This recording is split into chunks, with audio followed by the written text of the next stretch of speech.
What's poppin', everybody? Lynch here with the next big thing, the video cast sharing all things infotainment. It is officially PSL pumpkin spice latte season, so I hope you are enjoying the first few days of fall. Today we have an awesome show lined up for you. Whit Johnson of ABC News joins us, plus we go over this week's news bites and top trends. You know what to do, let's jump right in.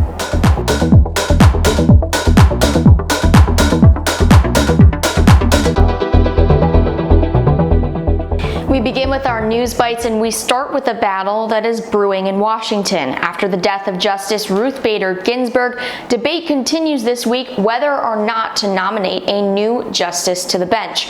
President Trump made headlines saying that his nominee will be a woman. We can expect that announcement later this week. I'd much rather have a vote before the election because there's a lot of work to be done, and I'd much rather have it. We have plenty of time to do it.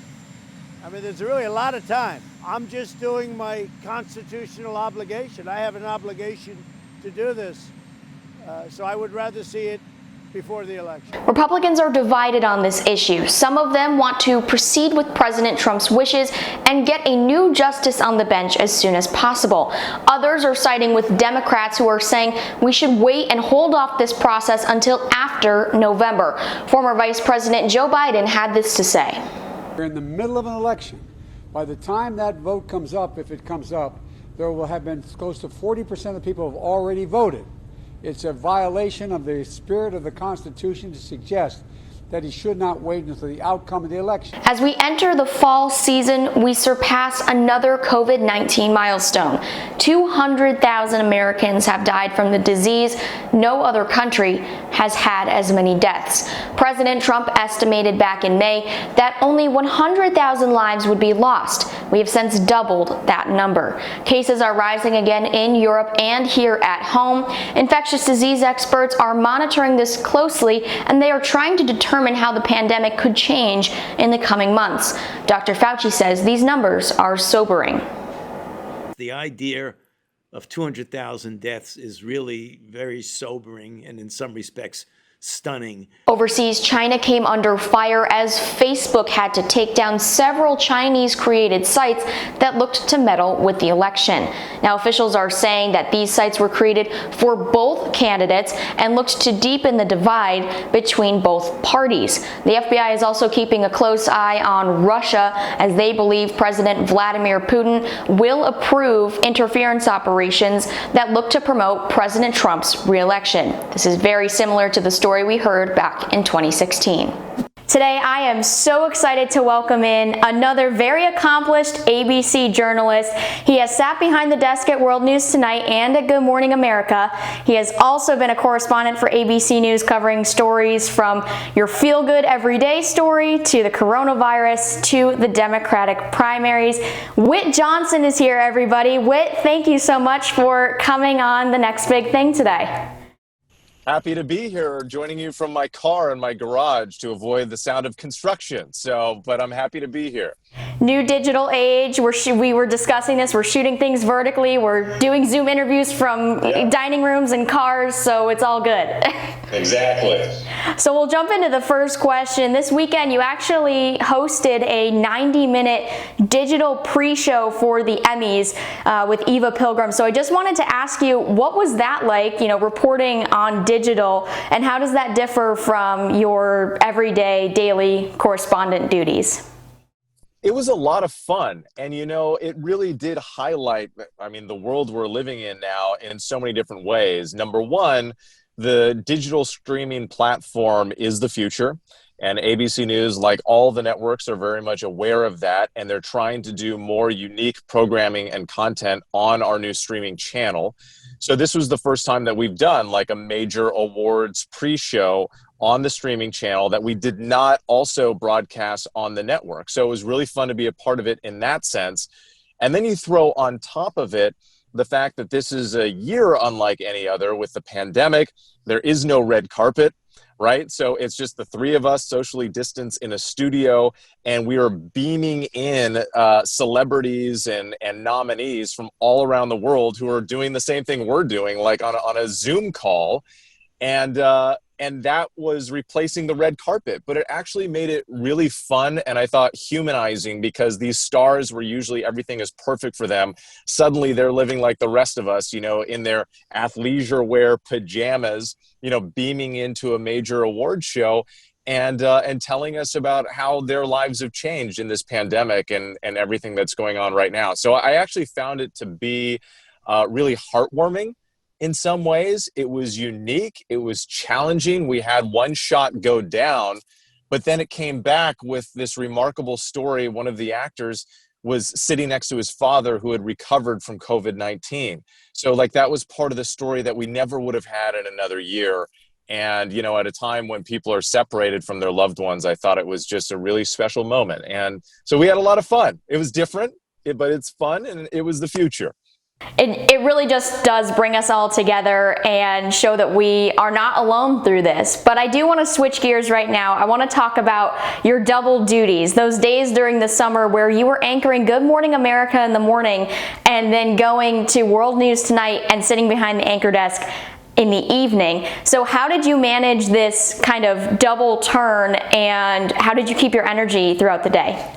Yeah, we call it the double duty. It's definitely a long day and it's challenging, but it's also an incredible opportunity and responsibility. And I recognize that. And so I would always jump to that opportunity. And I do whenever they offer it.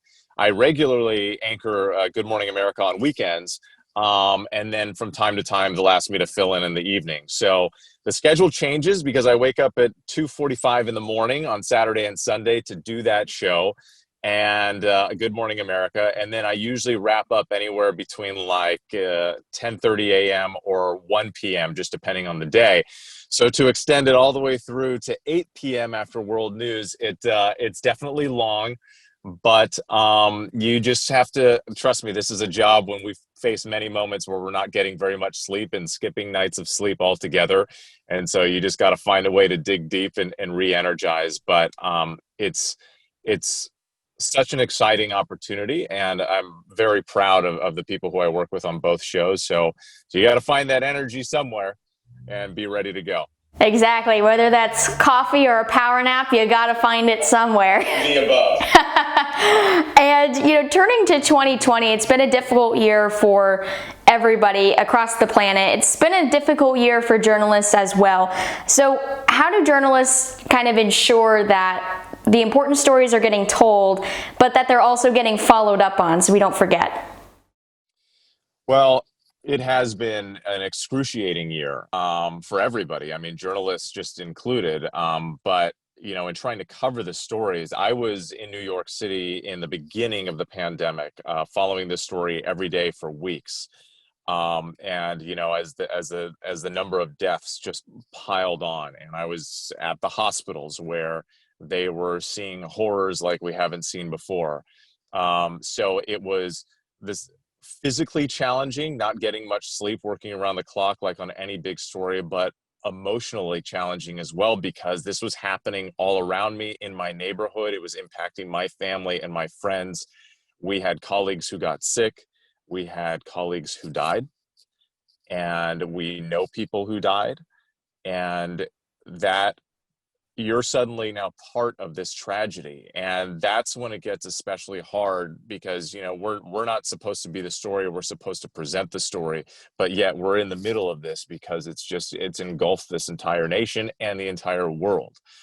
So the most important thing for us in the very beginning was just to give people as much factual information as possible. And then also try to tell the human impact story.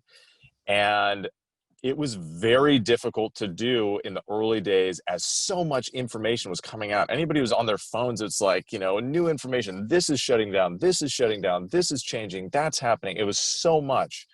But we just had to work extra hard to try to sift through it, and every evening and every morning present the tightest package on what you really needed to know. And I'm not going to sit here and say that we were perfect in our presentation every day, but I'll tell you what, a lot of people worked really hard to try to make sense of what was happening in the world for the public watching at home. Just try to make sense of probably the biggest story that has happened ever in either of our lifetimes. Yeah, I mean, I was there. I was around for 9/11. I mean, I remember that like it was yesterday, and I thought that you thought there couldn't be another profound moment in your lifetime, and then this happens. And what's different about the pandemic from 9/11, as awful as that was, this impacts every single person. The wealthy, the poor, all racial and ethnic backgrounds, although some communities have been devastated more than others. But there is not one person walking this earth who is not impacted by this, who is not separated from somebody they want to be with, who needs to go somewhere that they can't go to anymore. This is the ultimate story that has shifted everyone's lives in a way we never, ever, ever imagined. And that means it's a huge responsibility for us journalists to try to get it right and to try to separate fact from fiction and to help people navigate this world with our reporting. Exactly, just navigating this year, which has been so challenging for everybody. I want to transition now back to you and your career. You've done a lot of amazing things so far, but what is next? What are you dreaming for? What is that next goal that you look to achieve? You know, I'm at the point in my career where I try not to think about what's next because I truly appreciate where I am right now and never imagined that I would ever be in this place in my career. I mean, I've lived in 5 states plus Washington, D.C. I have moved all over the country. I've been coast to coast and back again. I started in small town Yakima, Washington, market 125. I went to Salt Lake City, D.C., worked for a network, then went back to local. I lived in Maryland. I was in California, and now I'm in New York. So for me, I feel like I'm kind of playing in bonus time, if that makes sense, in that I'm very grateful for what I have, never imagined that I would be here. And it's really about learning and growing every single day. And if you start putting specific jobs up on a pedestal, like I want to be that job someday, you're kind of destined for failure and disappointment because you have to have an open mind. You never know what you might like more than what you think you're going to like. You also need to be realistic about what you're good at, and you only learn your strengths and weaknesses as you go. So if you start your career and say, I'm going to be that job someday and only that job, then the entire journey to get there becomes a disappointment and it's much harder to achieve. I think you just got to have an open mind, be ready to enjoy the journey and take it wherever it goes. And so right now I'm in a very happy place with my career and with my personal life and my family. And we'll just have to see what happens next. Following that journey, we will be doing that. Whit, thank you so much for coming on The Next Big Thing today. Absolutely. It's great to be here. Thank you. Thank you so much, Whit Johnson, for coming on the show today. It was awesome to hear from you and to connect. Okay, we move on to the trends we love this week, and we start with an Oh My Lanta-sized anniversary. Full House, the ABC sitcom that aired for 192 episodes, celebrated its 33rd birthday this week. Now, I still watch the show today, but if you haven't seen it, all I gotta say is how rude. You better cut it out and get watching. Happy birthday, Full House. And we move on to this adorable piglet who had an awesome newborn photo shoot. Check it out. Meet Dynamite. She is just 2 weeks old and already has an extensive modeling career. Oklahoma-based photographer Cashley White decided to shoot some flicks of this baby pig, which is definitely out of her comfort zone. She decided to do the photo shoot when she saw a picture of the piglet from her friend. Cashley said taking pictures of Dynamite was just as fun as taking pictures of humans. Welcome to the world, Dynamite. Our trend for you this week is about creating routine. Now, one thing that I always try to do is make a schedule for myself the night before. Now, this can be on your computer, on your planner, or just on a post-it note somewhere. Just writing down everything that I have to accomplish in the day helps me to stay on track. Also, try to wake up and go to bed at about the same time every day. This will help your sleeping routine, but also your daily routine so that you have a lot of energy to continue to push through. Despite when that first meeting is, even if it's in the afternoon, try to wake up in the morning and get some things done. Hopefully this will help and create a solid routine for you every single day. Okay, all you cool cats and kittens, that's all the time we have today on The Next Big Thing. Hope you enjoyed this show. If you have any comments, suggestions, please put them in the comments section below. Come back next week for more, and remember, when you need the news that pops, I'll be here with The Next Big Thing.